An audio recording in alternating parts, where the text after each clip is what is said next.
Allora, siamo alla seconda parte. Intanto abbiamo il piacere di presentarvi perché è storica Marina Mulzer, segretaria territoriale FNPC di Venezia. Grazie di essere qui con noi, segretaria.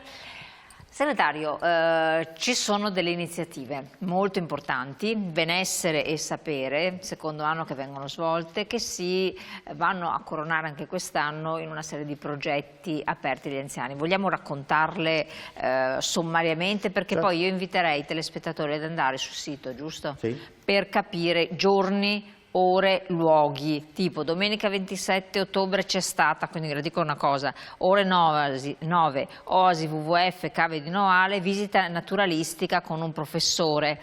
Insomma, è un'occasione di ritrovo, però poi se andiamo avanti cosa troviamo? Allora, c'è tutto ciò che può riguardare l'invecchiamento attivo, ma non solo, perché è rivolto a fasce della popolazione che non sono naturalmente solo anziani, ma è tutta la popolazione che vuole prendere parte alle iniziative. Quindi il nipote può andare col nonno, per fare un esempio. Certamente, certo che sì, anzi sarebbe auspicabile che ci fosse sempre questa possibilità.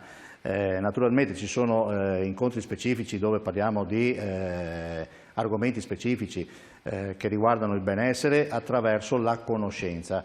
Quindi l'urologo, per parlare in maniera molto simpatica anche di quelli che sono i problemi derivanti dall'età, dal passare del tempo, e paradossalmente erano presenti anche, c'è anche medicina, quindi?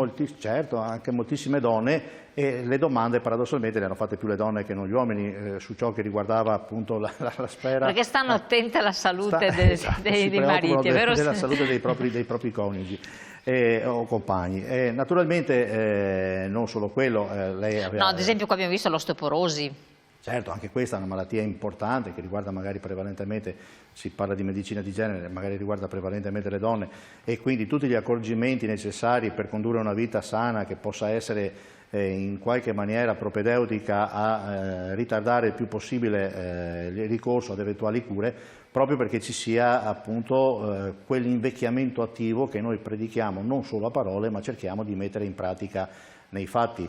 Le passeggiate sono uno di questi, ma non solo quelle, ne abbiamo fatte appunto con specialisti in grado di spiegare anche dal punto di vista della flora e della fauna i paesaggi dove andiamo, o dei monumenti capaci di ricostruire la storia, proprio perché ci sia quell'accrescimento culturale delle persone che mantiene viva e stimolata la percezione di se stessi nella comunità. Secondo me sono molto importanti, lei ha detto, sia queste cose che riguardano la conoscenza del territorio, muoversi, stare all'aperto, conoscere altre persone, perché anche sono belle occasioni, ma anche quelle sanitarie, perché io guardavo qua i temi che avete trattato, e quindi questo per porvi anche l'accento su informatevi, perché sono dei momenti, anche una piccola notizia detta da una persona competente, perché avete preso del fior di medici, per esempio antibiotico resistenza, smaltimento dei farmaci scaduti, l'osteoporosi e le nuove cure, la sessualità e l'affettività dopo la menopausa, le materie di prevenzione delle malattie dell'occhio nell'anziano, la sordità,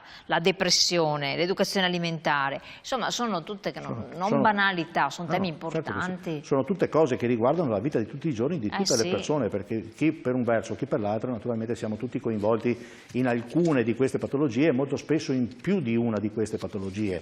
Abbiamo naturalmente l'appoggio di professionisti che ci aiutano in questo, e il fatto di parlarne pubblicamente, di essere in compagnia di altre persone, di poter espandere all'esterno appunto la conoscenza, permette di approcciarsi in maniera diversa a quello che viene vissuto molto spesso come un problema, perché tra quelli che lei ha citato c'è anche, abbiamo parlato molto spesso anche di Alzheimer, infatti sto parlando del potenziamento della memoria. Riconoscere i sintomi fin dall'inizio permette di approcciarsi a una cura che può ritardare anche molto a lungo la malattia. Abbiamo visto che i farmaci che sono a disposizione attualmente sono molto più evoluti di quelli che c'erano un tempo, e permettono di ritardare l'accesso alla cura vera e propria, che poi cura che non ha risultati, diciamo, in quanto è una malattia degenerativa, e quindi la strada diventa segnata, non c'è possibilità.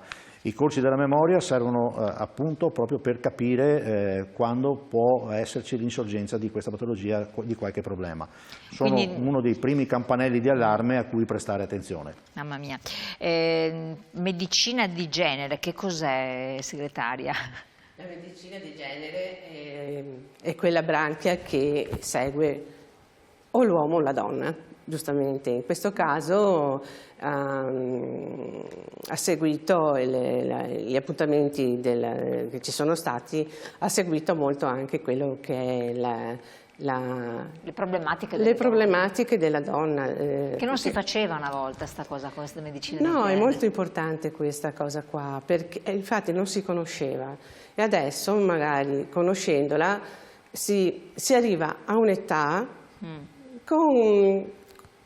più fresche, dico io, nel senso che più serene. Più serene, sì. Conoscerci fa molto bene.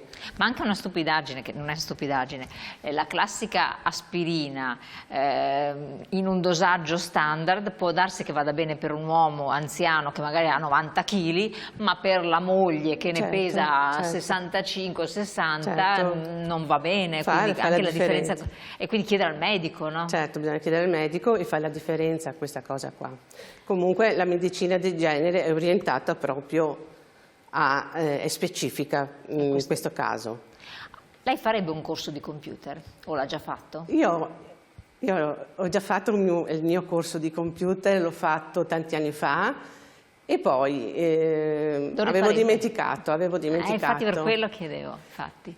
Lo vedevo come un elettrodomestico da spolverare.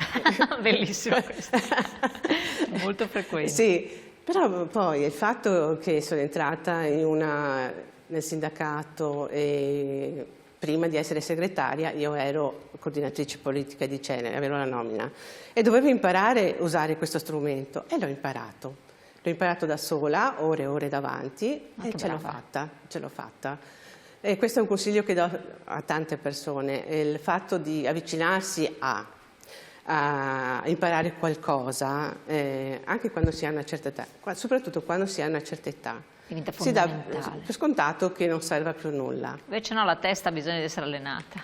La testa ha bisogno di essere allenata e proprio infatti ci sono dei corsi là di smartphone e computer proprio per quelle persone che non hanno dimestichezza. Adesso che c'è la desertificazione bancaria e che ci sono solo sportelli, serve tantissimo. Sì, se no si è isolati completamente. Infatti. Ma lei ha detto una cosa importante, la segretaria ha detto io l'avevo fatto, l'ho imparato, poi l'avrò utilizzato come responsabile politica senza dubbio e poi si dimentica. E infatti io ricordo che mia madre lo fece, poi si dimenticò completamente tutto e avrebbe avuto bisogno a 80 e passa anni di rifarlo. Quindi è un invito anche a riprendere in mano questi famosi aggiornamenti che vanno fatti periodicamente al computer, ma che vanno fatti anche nei confronti di noi stessi. Anche perché lei ha fatto magari un certo computer, adesso c'è lo smartphone. Certo. Quindi saperlo utilizzare. Comunque, sì, prego. Sì, questo serve tantissimo anche per l'invecchiamento attivo. Perché ci sono molte persone che non fanno più progetti nella vita e anche questo potrebbe essere un progetto, occuparsi di fare qualcosa. Ha dato un bel suggerimento, reimparare la progettualità, quindi non gettare la spugna, non è solo progettualità per i propri figli o nipoti, perché tante volte succede anche questo, e uno dice basta, ho fatto tutto, hanno raggiunto il loro punto e io mantenersi vivi e autonomi nella nostra società è di fondamentale importanza, perché uno dei problemi che più spesso ricorrono è quello che io chiamo l'epidemia della solitudine. Ci si richiude in se stessi, soprattutto quando non si è in grado di comunicare con gli altri nella maniera che si ritiene corretta o che è opportuna per poter avere successo nella comunicazione. Chiaramente le persone più anziane che non hanno dimestichezza con i nuovi strumenti tendono ad isolarsi. Io lo dico e l'ho detto spesso scherzosamente, mia nonna che firmava con la X era analfabeta, allo stesso modo adesso chi non sa usare un computer o uno smartphone per mandare una semplice mail, per comunicare con un ufficio pubblico sempre ai nipoti, è ugualmente un analfabeta, è tagliato fuori da quella che è la vita quotidiana. Abbiamo fatto delle iniziative mirate proprio a questo per dare la possibilità